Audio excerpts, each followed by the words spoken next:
cuando sonó antes, por eso me está quejando. Fue hace poquito, entonces. Ok, perfecto. Bueno, ese fue el receso. Espero que hayan disfrutado. Muy bien.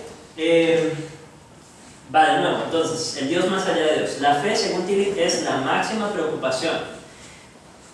Dios, como hemos visto, es el nombre de cualquier objeto de máxima preocupación. ¿Se lo voy a apagar? No. Ok. Es el objeto de máxima preocupación, ya sea apropiado o no. ¿Ya? No hay un carácter objetivo de quién es ese Dios. No. Cualquier cosa que a usted le preocupe ultimadamente, ese va a ser Dios para usted. Ahora, sí reconoce que puede ser apropiado, puede ser inapropiado, ¿verdad? Si es inapropiado, es un ídolo. Entonces, si a usted le preocupa, lo máximo que le preocupa es una cuestión material, es, no sé, dinero, carrera, lo que sea, ese va a ser su Dios, pero es un Dios inapropiado, es un ídolo. Un Dios falso. ¿Y cómo sabe que es bueno y que es malo? Muy buena pregunta. La fe es inseparable de la duda. Como busca la profundidad del ser, renuncia a toda certeza objetiva. La verdadera fe, entonces, se puede discernir en una duda realmente apasionada, una incredulidad seria, una preocupación última. Entonces, recuerda lo que había dicho Kierkegaard, de que el que oraba, ¿cómo fue que lo puso? ¿Un Dios falso? Sí, el que ora a un Dios falso muy apasionadamente al respecto, ¿verdad? Que es muy apasionado orando a un Dios falso. No es tan diferente del que ora. No es tan diferente como el que ora apasionadamente en un Dios falso. Ese es el primero. No, Ajá. el que ora apasionadamente a un Dios falso no es muy diferente del que no ora apasionadamente a Dios verdadero. Dios verdadero. ¿Verdad? Esto es una idea parecida. Lo que está diciendo es que si eres ateo y tu ateísmo es tu máxima preocupación, lo que más te apasiona, entonces esa es tu preocupación última. Y si tienes una preocupación última, entonces tienes fe. Por lo tanto, tu oración es para un tipo de Dios, y ahí entra el Dios detrás de Dios. Entonces incluso y de hecho vamos a ver ahorita, si nos da tiempo, unas pinceladas del ateísmo cristiano, que fue un movimiento que duró como 15 minutos, no fue muy popular, pero existió. Obviamente perdió toda credibilidad, es completamente contrario. Pero de aquí viene esta idea, de aquí surge, ¿verdad? Está diciendo que si uno tiene una preocupación última, si la preocupación última es el ser ateo, la duda, ¿verdad? La incredulidad, eso es una forma de fe, es completamente irracional, completamente contradictorio. La verdadera fe, quizá la más profunda, existe como la valentía del ser, el coraje de afirmar ser, sin ver nada concreto que pueda vencer al no ser en el destino y la muerte. Esta es la fe absoluta que dice sí, aunque no hay un poder especial que venza la cruz. Esta fe, por lo tanto, no supera la ansiedad y la falta de sentido, pero es la valentía de tomar la ansiedad de la falta de sentido sobre uno mismo. Es como el que acepta que no hay nada de valor en el mundo, puede tomar una actitud, ¿cómo se dice? Cínica, ¿verdad? El mundo, todo está mal en el mundo, pero tiene el valor de afirmar, de decir que todo está mal en el mundo, que no hay propósito, no hay fin, no hay nada de valor. ¿A quién le suena eso? Hay un libro de la Biblia que es Eclesiastés. Entonces él está diciendo que incluso en eso hay fe. El objeto de tal fe es un Dios por encima del Dios del teísmo, el Dios más allá de Dios, que emerge cuando los símbolos tradicionales han perdido su poder. Entonces, cuando ya no crees en nada ni en la cruz, esa duda, según Tillich, esa duda apasionada, también te lleva a Dios, al Dios detrás de Dios. La valentía de ser está arraigada en el Dios que aparece cuando Dios ha desaparecido en la ansiedad de la duda. Este es esencialmente el Dios presentado en la teología sistemática, más allá de la esencia y la existencia, personalidad e impersonalidad, etc. Nos saltamos la existencia de Cristo, nos saltamos la vida y el Espíritu, la historia y el reino de Dios. Como ven, no te loco. ¿Verdad? Sí. Veo cómo puede afectar. La revelación no la saltamos, no saltamos a Dios, nos saltamos el pecado. Pecado. La nueva hermenéutica.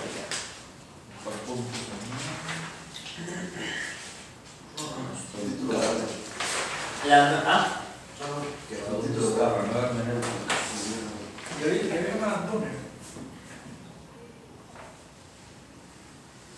Quiero decir que sí. Ya, Exacto, no recuerdo si fue la semana pasada o la antepasada. La semana pasada. Ok, Evelyn, Fuchs, Robinson, Funk y otros. Son pensadores posteriores a Bullman. De hecho, estudiantes suyos. No son filosóficos como Tillich. Tillich suena mucho más filosófico. Estos son más teológicos en su vocabulario. Que hay entendimiento más amplio de la hermenéutica. Tradicionalmente, la hermenéutica enseña las reglas y técnicas para interpretar textos. Hasta ahí todos estamos bien. Siendo los textos bíblicos de gran importancia para la teología. La hermenéutica filosófica es diferente. Heidegger, basándose en las sugerencias de Schleiermacher y Delphi, sugiere una noción más completa según él. No solo la interpretación del lenguaje, sino la interpretación de la realidad a través del lenguaje. Una forma de interpretar el mundo sinónimo de la filosofía. E incluso sinónimo de epistemología, casi prácticamente, más o menos. El lenguaje es en sí mismo la interpretación. El objetivo entonces es dejar que la realidad misma hable por medio del lenguaje. La hermenéutica en el sentido tradicional es un medio para alcanzar esa meta. Así, el lenguaje se entiende correctamente solo cuando por medio del lenguaje hay un encuentro existencial entre el oyente y la realidad. Esto está basado en el Heidegger tardío, en el Heidegger viejito. Deja que la realidad te hable, ¿verdad? Que la realidad se El revele. lenguaje se entiende correctamente por medio del lenguaje. Solo cuando, es decir, el lenguaje se entiende correctamente cuando por medio del lenguaje hay un encuentro existencial entre el oyente. No, lo que está diciendo es que para entender realmente el lenguaje, ese lenguaje tiene que ser un encuentro existencial entre el oyente y la realidad.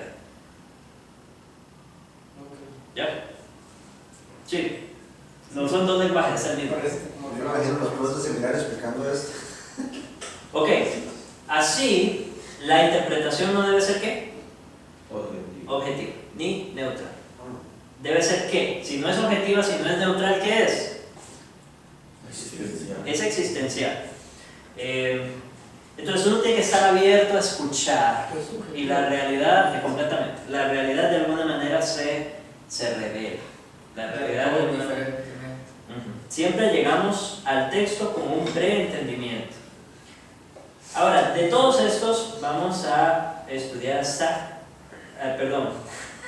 iba a mencionar, esto no es un nombre. Sachkritik es un tipo de crítica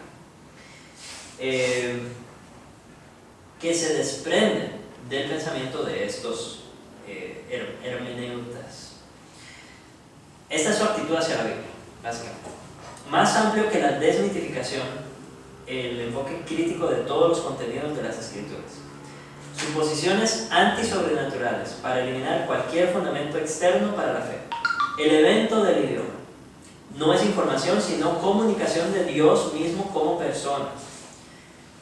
Entonces, es común que digan que no hay proposiciones reveladas o proposiciones revelacionales.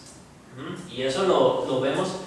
No sé si ustedes han tenido la oportunidad de interactuar mucho con teólogos liberales en el presente, ¿verdad? Pero esta es una de sus, ¿cómo se puede decir? De sus, ¿pueden ponerles en el video? Esta es una de sus insignias, por decirlo así, uno de sus lemas, que no hay proposiciones revelacionales. Crea una nueva autocomprensión. No interpretamos la palabra, ojo esto es clásico. No interpretamos la palabra nos interpreta a nosotros. ¿Lo han oído? ¿Han escuchado? Sí, lo he escuchado. Sí, ¿qué quiere decir? ¿Qué quiere decir con eso? Que se acomoda. No. Hay una medida. Ahí escuchas por diciendo eso. Hay una medida, eso iba a decir, por eso quiero aclarar algo. Hay una medida en que las escrituras nos interpretan, ¿verdad? Cuando la Biblia habla de que nos miramos cual espejo en las escrituras, hay una medida en que las escrituras nos interpretan, ¿verdad? Nos dicen quiénes somos. Las escrituras son las que nos dicen quiénes somos y cómo hemos de entendernos. Ahora, si lo hacen de manera objetiva, no como lo están planteando los liberales, lo hacen de manera objetiva. Pero el punto y lo que quisiera tal vez resaltar un poco es que nunca debemos reducir el cristianismo a un eslogan, ¿verdad? Este eslogan quizá, no sabemos si su punto de partida fue legítimo, ¿verdad? Tiene una interpretación legítima, que es la que acabo de hacer, pero no podemos decir que el cristianismo es eso, nada más. O sea, solo es en un cierto contexto. Sí, no podemos decir que eso es revelación. No podemos decir eso. No tenemos derecho de reducir el cristianismo a un eslogan. Tal vez a 5. Ok. ¿Dónde estaba? El evento del idioma. Sucede una y otra vez. No tanto significado, sino poder. En la proclamación, el texto vuelve a ser la palabra. La palabra nos abre el futuro. Compare con Val. La nueva búsqueda de Jesús histórico. La vieja búsqueda, la de Richard, Germán, Harnack, los liberales del siglo XIX,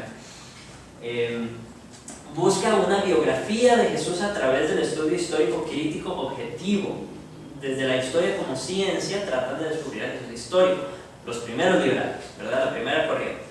Generalmente buscaban encontrar un maestro de la moral, un maestro no sobrenatural. Así Jesús se convierte en un ejemplo o arquetipo para nosotros. Schweitzer y Weiss, como ya vimos antes, ellos pusieron fin a esa búsqueda y declararon el fracaso de esa búsqueda.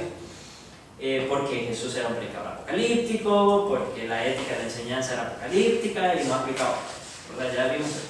Entonces, aquí nace esa nueva búsqueda, la que inicia Bultmann. Bultmann había minimizado la importancia de Jesús histórico, pero había enfatizado la importancia de saber que Jesús vivió, enseñó y fue crucificado. Enfatizó que sabemos que Jesús existió, pero no sabemos mucho sobre cómo existió. Los discípulos de Bultmann, Caseman y Portman, no estaban satisfechos con la dicotomía, esa dicotomía de saber que existió, pero no saber cómo existió. Entonces, como el querigma, la predicación, habla de una persona histórica, argumentaron, debemos tratar de saber todo lo que podamos sobre esa persona. Entonces, Jesús tiene un papel en la predicación, es necesario saber quién es. ¿Por qué Él en lugar de alguien más? ¿Por qué es Jesús tan importante? Es evidente que es importante, está en las Escrituras. Entonces, ellos dicen, es necesario conocerle de alguna manera. Las nuevas figuras hermenéuticas siguen esta nueva búsqueda. Diferencias de la vieja búsqueda. No busca una biografía de Jesús. Rechaza el objetivo de la historiografía objetiva. Ya la historia no la ven la historia como ciencia objetiva. El Nuevo Testamento busca positivamente mostrarnos cómo se puede entender a Jesús con fe. De este modo llegamos a conocer al Jesús histórico al entender el evento de la palabra del Nuevo Testamento en fe. Sí. Bueno, estaba aquí pero eso no suena tan mal. El problema es que se convierte, es lo que están buscando es tratar de hacer calzar a ese Jesús que describe el Nuevo Testamento en la predicación, o el querigma que ellos llaman, en la predicación, pero esa predicación tiene características existenciales y filosóficas. Ya no estamos hablando desde un punto de vista teológico tradicional ortodoxo. ¿Ya? Entonces, quizá si leyéramos eso en el vacío, sonaría más o menos bien. Sí, porque ellos no están tratando de poner el evento sustitutivo de Cristo en la cruz. No lo están poniendo en el contexto, ni están viendo la revelación histórica de las escrituras como tal, como revelación histórica. ¿Ya? Ellos simplemente están diciendo, lo que el Nuevo Testamento dice acerca de Jesús, debemos aplicarlo de alguna manera o tratar de entenderlo mediante la fe para poderlo predicar de manera existencial y filosófica para el hombre de hoy. ¿Ya? Entonces no es tan... Es como si fueran cristianos, pero no tienen espacio para Cristo en su cristiano, ¿verdad? No para el Cristo como se da a conocer en las Escrituras. Cambiar su nombre, que se llama Chino. Sí, nos harían a todos un gran favor, Ah, ¿verdad? Nos harían a todos un gran favor si dejaran de llamarse cristianos.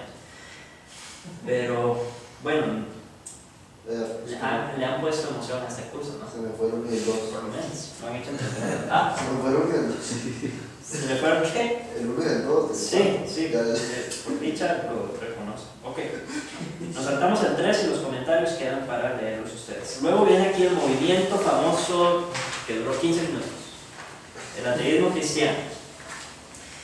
Se dio más o menos en 1967 y terminó en 1967. No terminó tan pronto, pero realmente fue muy pasajero, muy efímero. Apareció en la revista Times una portada que decía: ¿está Dios muerto? ¿O ha muerto Dios? Como pregunta, ¿verdad? Y fue una portada famosa, era negra. No había foto, como suele haber en todas las revistas de National Geographic, en esas no había foto.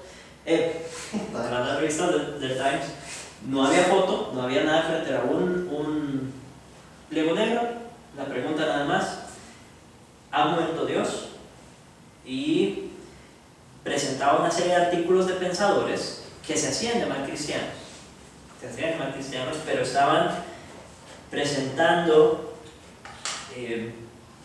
la muerte de Dios, la no existencia de Dios, ateísmo, desde un vocabulario, o con un vocabulario cristiano. Este es el extremo de la deriva ortodoxa, ¿verdad? Que hemos visto, es el extremo de la deriva ortodoxa.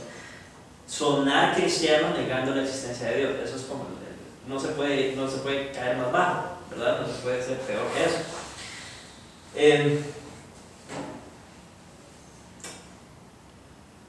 Ok, introducción. Es una especie de fiasco teológico, pero uno instructivo para nosotros.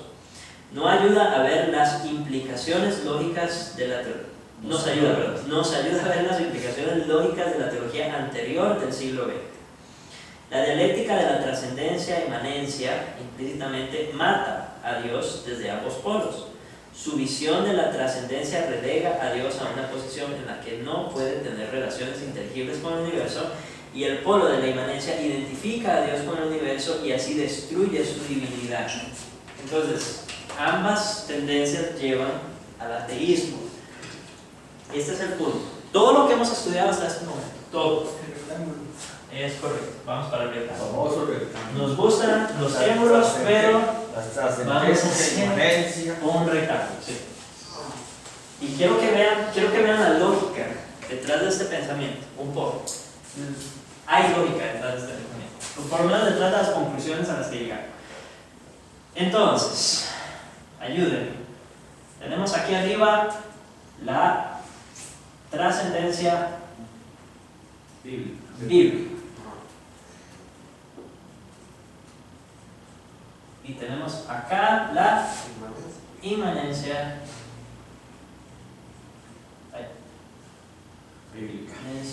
bíblica.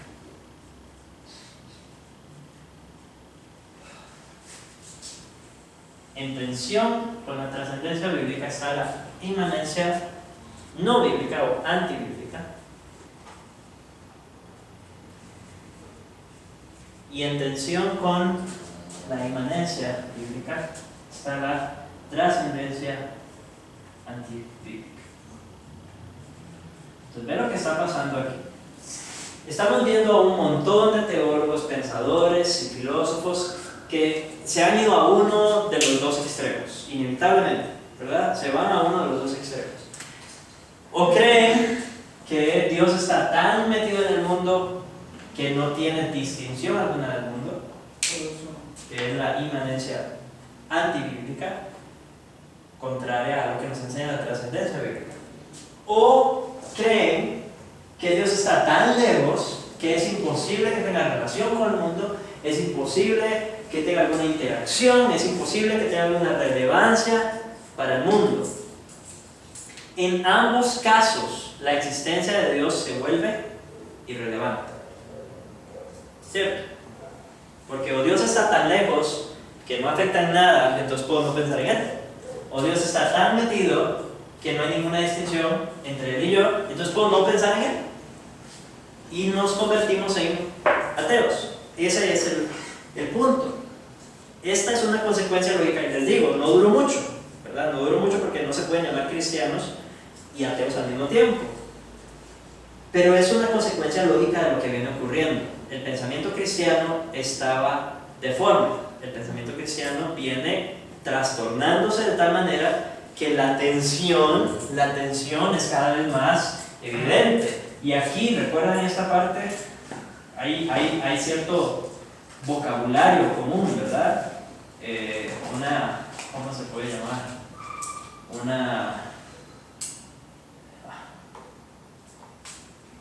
La deriva ortodoxa, llamémosle. Hay un vocabulario que suena cristiano, hay una tendencia a parecer cristianos, a sonar cristianos, a perder. El punto es que se pierde el cristianismo y casi ni cuenta se dan, hasta que llegan a este punto extremo de decir que Dios está muerto y somos cristianos sin Dios. Ok, este esquema se ajusta a todos los teólogos discutidos hasta ahora, a excepción de los ortodoxos prekantianos y posiblemente Kierkegaard, que lo detenimos un poquito, ¿verdad? Kierkegaard era evangélico, en el mejor de los casos. Entonces no, este teísmo cristiano no es propio de ellos, sino que... Es una consecuencia. Sí, es un movimiento que se dio. Pero eso es muy ¿dónde escaso, salió? muy escaso. Ese, digamos, esa corriente filosófica, ¿dónde salió? ¿De que Inglaterra o Alemania? Alemania. Sí. Ok. La desmitificación de Bullmann, Dios es igual de mitológico. El Dios más allá del Dios del teísmo, de Tillich. El Dios que aparece cuando el Dios teísta ha desaparecido en carencia de sentido. Una duda bien apasionada puede ser Dios. La manera no religiosa de Bonhoeffer de hablar acerca de Dios, que a su vez proviene de la polémica contra la religión en Barth, Tillich y otros. El Dios de Barth que se convierte en su opuesto, la autonegación de Tillich. ¿Se dan cuenta? Es la muerte de Dios en sus conceptos. Lo que están haciendo es imaginándose a un Dios que no es el Dios de la Biblia y en última instancia termina siendo irrelevante. El argumento de Thomas Altizer es precisamente paralelo a la dialéctica de la trascendencia e inmanencia, especialmente en el lado de la inmanencia. También sirve de puente a otras teologías seculares y teologías de la liberación, ya que es mucho más abierta que sus predecesoras en su dependencia del pensamiento secular. Más adelante vamos a ver un poquito de eso. Cuando dice creo, es Frame el que habla. Creo que su falta de influencia duradera se debe al patrón conservador que hemos visto en aquellas teologías que han tenido el mayor impacto. La influencia duradera requiere por lo menos algún servicio de labios a una retórica bíblica y teológica, el manejo respetuoso de la gama completa de la doctrina cristiana. Desde Barth, pocos teólogos lo han intentado y por lo tanto, en mi opinión, de Frame, pocos tendrán una influencia comparable a la de Barth, Schleiermacher y los demás. Pannenberg puede ser la única excepción en nuestro tiempo, en los círculos protestantes. Vamos a estudiarlo después.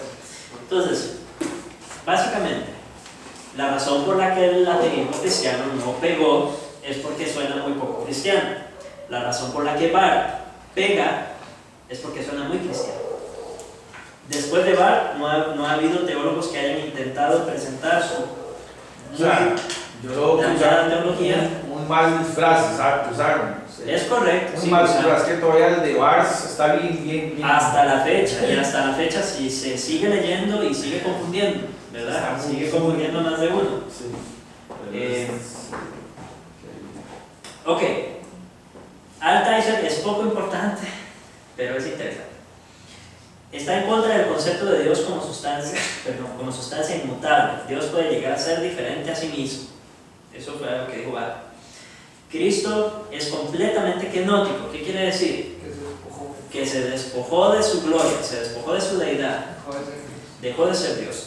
Cuando Dios se encarnó en Cristo, abandonó sus atributos divinos, experimentó la muerte y por lo tanto Ahí quedó todo. se aniquiló a sí mismo. Dios se canceló a sí mismo. Interesante que hoy en día que usa esa palabra, que Dios hizo negación de sus atributos. Negación de sus atributos. Hay que estudiar ese. ¿Qué es la palabra que no? La kenosis es el vaciarse de Cristo. Cuando Cristo se vacía, Pablo dice que se despojó de sí mismo. Ah, que se despojó así. sí. Esa es la palabra que yo. Esa es la palabra que es kenosis. Pero ellos lo llevan al punto de decir que Él se quitó su deidad. Que eso no es lo que enseñamos. No, sí, dejó de ser Dios. Él nunca dejó de ser Dios. Él se encarnó y fue 100% Dios, 100% hombre. Pero la doctrina de la kenosis lo que enseña es que Dios se despojó que Cristo se despojó de su deidad, se despojó de su gloria. Despojarse, o sea, como que la dejó de lado, dejó de ser parte de él. Eso no es lo que ocurre en la encarnación. Pero entonces, se reduce de tal manera que se cancela, se mata, ¿verdad? Sin embargo, el proceso dialéctico, no hay resurrección ni ascensión, la muerte de Dios es permanente. Sin embargo, el proceso dialéctico es positivo, la muerte de Dios le da libertad al hombre, abriendo el camino a la realización histórica, la escatología realizada. La falta de trascendencia implica el rechazo de los conceptos sobrenaturales absolutos, particularistas, estáticos. Simpatía por el monismo oriental, obviamente. Podemos ver cómo simpatiza. La muerte fue la síntesis. La muerte fue su síntesis. Sí. Y a lo que elevó fue a nosotros. ¿Sí? Hamilton no es tan interesante como Altheiser, pero vamos a verlo un poquito. El argumento de Hamilton es menos distintivamente teológico que el de Altheiser. Esencialmente dice que Dios está muerto hoy porque el hombre moderno no puede creer en él. La marcha de la ciencia y la tecnología, Hamilton considera este desarrollo irreversible. Sin embargo, punto C, es correcto esperar a Dios, es decir, esperar a que la idea de Dios reaparezca de alguna forma creíble en medio de la gente moderna. Hamilton no es consistente en esta parte. Van Buren sale de la Escuela Británica de Análisis del Lenguaje, y este sí es más interesante. El enfoque de Van Buren es bastante diferente tanto de Altheiser como de Hamilton. Aborda la cuestión a través de la filosofía del análisis del lenguaje. C. Negativamente argumenta que el Dios del teísmo simple, literal, está más allá de la verificación, la falsificación y por lo tanto no tiene sentido. Y ya. Entonces el concepto de Dios no es importante. Vamos bien. Nos quedan 15 minutos para Dietrich. Y tampoco lo vamos a estudiar todo, no se preocupen. Ok. Mira, sí, entendí que era. Dietrich Bonhoeffer, 1906 a 1900. Hay uno que sí es el luterano, ese no es luterano. No, No, ¿verdad? Luego, El usted luterano tiene- sí era ortodoxo, este es una. este no, este es secular. Luego, usted sí. Sí, vivió poco, entonces su daño se vio reducido. Hay uno que es Bonhoeffer, Dietrich Bonhoeffer. Dietrich. Bonhoeffer. Pero ese es ortodoxo, ese murió por los nazis, lo asesinaron. Este debe ser, ¿Sí? que participó en la... En 45, la guerra. Participó, él participó en un complot para matar a Hitler. Sí, Sí. porque el 45 Hitler lo mandó a matar. Ah, El 45 Hitler lo mandó a matar. sí, correcto. Ok. ¿Es este entonces? Tiene algunos buenos libros, sí. Sí, hay cosas buenas. Sí. Hay uno que se llama El costo del discipulado, que es como el más famoso de él. Carlos Cruz. Tiene algunos énfasis positivos. Sí, no es malo. Y fue luterano. Ok, teología secular.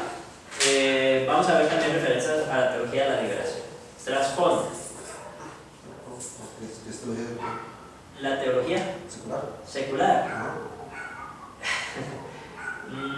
¿Cómo se puede definir fácilmente? Liberal. Sí, la teología liberal. Ah, ok. Sí, pongámoslo así en esos términos. No son 100% sinónimos, pero sí. Ok, trasfondo. Estoy tratando a Bonhoeffer fuera de la secuencia histórica porque él, como Kierkegaard, se convirtió en una importante influencia teológica algunos años después de su muerte. Cerca de Barth en su pensamiento y entrenamiento. Con Barth, un líder de la Iglesia de la Confesión durante los años de Hitler, dirigió el seminario de esa iglesia a partir de 1935. Y si se entiende como discípulo de Barth, no es tan difícil de entender. Él fue arrestado en 1943 por participar en un complot para matar a Hitler. Fue capturado y fue ejecutado. Yo creo que en cierta medida es un mártir, hasta cierto punto. ¿Será un héroe, un mártir, por haber comploteado por matar a Hitler? Lo veremos en un curso de eso es materia de un curso de Mientras estaba en prisión, escribió muchas cartas y papeles, publicados póstumamente. Y aquí es donde viene el problema. Lo que escribió antes de estar en la cárcel fue muy bueno. Es después de que es cuando estuvo en la cárcel que se remató. Estos documentos contienen mucho lenguaje misterioso. Ha habido mucho debate sobre su interpretación. Sin embargo, estos escritos tardíos, interpretados de cierta manera, tuvieron una gran influencia sobre aquellos que tenían teologías seculares en los años 60 y 70. Fue ejecutado por los nazis en 1945, una semana antes del suicidio de Hitler. Cristo el centro. Solo conocemos a Dios en Cristo. Esto está bien. Jesús es el estándar de posibilidad. Es fundamental para todos los aspectos de la vida, no solo para lo religioso. Inmanencia divina. El ser de Cristo y por lo tanto de Dios es un ser para los demás. Esa es su inmanencia y también su trascendencia, ya que su amor es único y poderoso. Sufre. Está inclinado a sufrir por naturaleza, por eso aparece así. Y en estas declaraciones, Cristo es igual a lo que hace. Entonces, la esencia de Cristo es sufrir. ¿Quién más decía que Cristo era igual a su obra? Nada más que en la obra de redención, específicamente, no tanto en el sufrimiento, ¿se acuerdan? Que Cristo y su obra eran lo mismo, que no podía hacer distinción entre Cristo y lo que hacía. ¿No? Bueno. Así Dios está disponible para nosotros en el presente. Así, de nuevo, Dios está disponible en todos los aspectos de la vida humana, no solo en algunos. La retórica está bien hasta cierto punto, ¿verdad? De manera similar, la iglesia es propiamente la iglesia solo cuando existe para otros. Servicio versus estatus. Entonces, no estamos completamente de acuerdo, porque la iglesia sí tiene un gran estatus, ¿cierto? Él dice que lo que importa es lo que hace, cómo sirve a los demás, pero su estatus no es importante. Sin embargo, sí creemos que la iglesia tiene un estatus importante. Lo vimos en el sermón de San Carlos, ¿se acuerdan?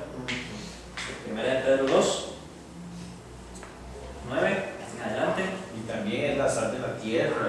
Sí, entonces sí hay un estatus, evidentemente, y obviamente también servicio. Sí, pero digo, los últimos versículos fueron los que le dan el estatus.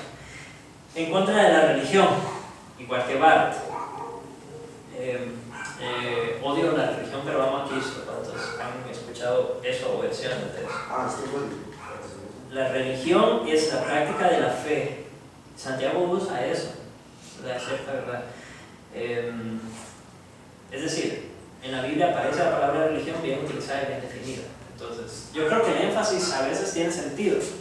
Cuando una persona dice que ama a Cristo pero no ama la religión, habría que preguntarle qué entiende usted por religión, porque la Biblia sí habla de religión y la define. Entonces, de nuevo, no podemos reducir el cristianismo a un eslogan. Religión contra revelación en Jesucristo. Hay que comparar eso con Barth. El enfoque en la religión limita la presencia de Dios a un aspecto de la vida, la iglesia y la oración. Es una mala comprensión de religión, una caricatura. También conduce a la especulación, el legalismo, la negación de responsabilidades, la privatización, todo eso es falso. No es esa la religión que define las Escrituras. Se enfoca en el poder de Dios en lugar de su sufrimiento, impotencia y servicio. Entonces, si renunciamos a la religión que abrazamos, esto está basado en los últimos escritos, recuerden, los últimos escritos en la casa. Afirmación de la secularidad, especialmente importante en las cartas y documentos que escribió al final. Inicio de la teología de la secularización. Esto puede verse como el complemento del punto D, más adelante, en contra de la religión. Perdón, más atrás, en contra de la religión. No es el punto D. En el suyo se aparece bien, yo puse el punto D porque tenía otra numeración, pero es el punto 4. En numerales romanos. En numerales romanos. El otro lado de la moneda, si nos apartamos de lo religioso debemos afirmar lo secular. Bonhoeffer dice que en el mundo moderno debemos aprender a llevarnos bien sin Dios. Y esto se parece a Bullman. El avance científico hace que cada vez sea menos importante la necesidad de Dios como una hipótesis. La sociedad es cada vez más laica. El mundo llega a la mayoría de edad. Estos desarrollos seculares deben ser afirmados, no resistidos. ¿Qué enseñan las Escrituras? ¿Debemos afirmarlos o resistirlos?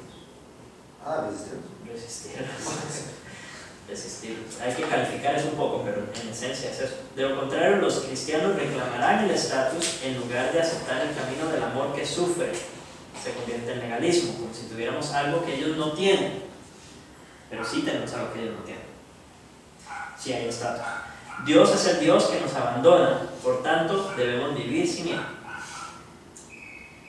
Coloquen esto en el contexto, estamos en media guerra mundial, ¿verdad? Digamos que puede tener cierto sentido pensar que Dios nos ha abandonado. Es una visión pesimista. Sí.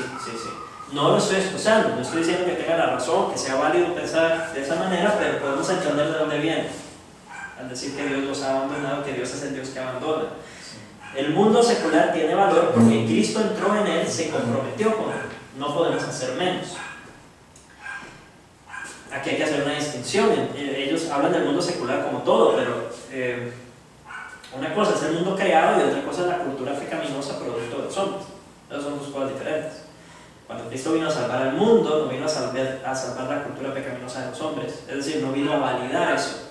Vino a reivindicar la creación, vino a renovar la creación. Entonces creo que esa distinción hace falta ahí. Aceptar los deberes mundanos, las experiencias, buscar solo ser humano. No te preocupes por lo espiritual o la consumación como fines en sí mismo. Está muy equivocado en esas partes. Lean los comentarios en su casa y pasemos al punto 7, otros teólogos seculares. Para con esto ir terminando, nos quedan 6 minutos. Harvey Cox y John A.T. Robinson. Punto B. Cox es más creativo. Él complementa los argumentos teológicos de Bonhoeffer con otro, argumentando que la historia de la redención es una historia de la secularización. La creación, Dios afirma el mundo, lo secular. El éxodo, desacralización del faraón egipcio y dioses de la naturaleza. Punto 3, el Sinaí, el camino a Dios a través de la moral, no de los ritos. Punto 4, encarnación, la salvación en la arena de la kenosis de la secularidad. Comentarios, secular es obviamente un término ambiguo. Claramente debemos distinguir entre el mundo como la creación, que les decía, entre el mundo como la creación de Dios y el mundo como una sociedad de hombres caídos en rebelión contra Dios. Hay una gran diferencia en el mundo entre afirmar la creación original y afirmar la rebelión pecaminosa. Son dos cosas distintas, obvio. Obviamente también hay otra distinción que los secularizadores ignoran, a saber, entre un reino sagrado, consagrado a dioses falsos, y un reino sagrado dedicado al Dios verdadero. Ellos, en el Éxodo, la desacralización del faraón egipcio y dioses de la naturaleza, consideran el reino sagrado como cualquier reino sagrado del reino sagrado. No importa si es a Dios o a dioses falsos, no hacen esa distinción. La afirmación de Hartford, esto léanlo en sus casas, Es una afirmación interesante que enumera 13 temas falsos con explicaciones adjuntas. Enumera, es decir, no es eso lo que hace, pero la afirmación contiene 13 temas falsos y ahí Frame los discute brevemente, pero básicamente es una afirmación ecuménica de varias religiones y entre ellos metidos varios nombres famosos liberales, 18 religiones o 18 representantes en total. Sí, lean eso, no lo vamos a discutir ahorita, pero es un poco interesante y si quieren leer la afirmación completa creo que la pueden encontrar en internet. Vamos a terminar aquí, porque ya no nos da chance. Lean también el punto B, algunos comentarios. ¿Cómo? 6, no. Esta semana 4. Sí, es la semana 6 del programa, pero nos hemos saltado 2. Lo siento. Semana 4. Estoy ya con números. ¿Cómo? Las fechas se me perdieron. Sí, y yo quería enviarles un sílabo actualizado, pero no lo he hecho. Por eso también me disculpo. Háganme un recordatorio de eso, por favor. Para enviarles el sílabo actualizado y cómo quedarían las notas sin el examen. Cerramos en oración, muchachos. Padre, puede ser un poco abrumador a veces estudiar tantos malos ejemplos en la historia y pensar, oh Dios, que lo que más impera en la actualidad es un pensamiento que se desprende de estos últimos pensadores, de estos últimos teólogos que se han rebelado contra tu palabra, se han rebelado contra ti en última instancia, contra tu Cristo, inventando interpretaciones, inventando teologías, inventando pensamientos que distan demasiado de la palabra que tú has dado a conocer. Ayúdanos, oh Dios, a tener credo, entendimiento, como vimos en el curso anterior. Poder creer primero, para luego entender, con base en la fe que tenemos. Reconociendo, Dios, que incluso eso proviene de ti, te damos a ti toda la honra y toda la gloria. Te rogamos que nos guardes de error, que guardes nuestros corazones, nuestras mentes, nuestras actitudes, de todo lo que se revela contra ti. Corrígenos en pensamiento, corrígenos en nuestro ser, en nuestras emociones, en nuestra voluntad. Ayúdanos, oh Dios, a caminar realmente como cristianos que creen, más allá de toda duda, en que tu palabra es verdad, que tu revelación es autoritativa, es eterna, es infalible, es perfecta, y que en ella podemos conocer al que es el centro del universo, a nuestro Señor Jesucristo, quien vino a la tierra a morir con un propósito específico, por un pueblo específico, en un momento específico de la historia, una persona real y también Dios verdadero, que al tercer día resucitó de entre los muertos y que hoy está vivo, sentado a la diestra tuya, a la diestra de la majestad, y desde ahí gobierna y es rey sobre todo lo que somos, lo que pensamos y lo que hacemos, sobre todo lo que ocurre en la historia, sobre todo lo que ocurre en la historia de la iglesia, sobre todo lo que ocurre en la historia de nuestro país, en la historia del mundo. Él lleva todo conforme a sus propósitos para la gloria de tu nombre. Nos sometemos a Él, reconocemos nuestras limitaciones y te alabamos por las capacidades que nos has dado para conocerte y para entender este mundo a la luz de tu palabra. En el nombre de Jesús hacemos esta oración. Amén. Podéis iros. Nos vemos de hoy en noche si no pasa nada extraño, si no me enfermo, Si Cristo no ha venido, si Cristo no ha vuelto. Ayúdenme a recoger y que quede bien aseado el mueblecito negro. Y lo que quedó de repostería, quedó repostería, no sé, Quedó ahí. lo que haya quedado lo meten en la bolsa. que Quedaron está ahí en la bizcochos. esquina. A mí me gustan los bizcochos. No, o sea, me sabe raro. ¿Todavía está grabando esto? Esta vez no voy a prometer nada, la próxima guía puede que sea más.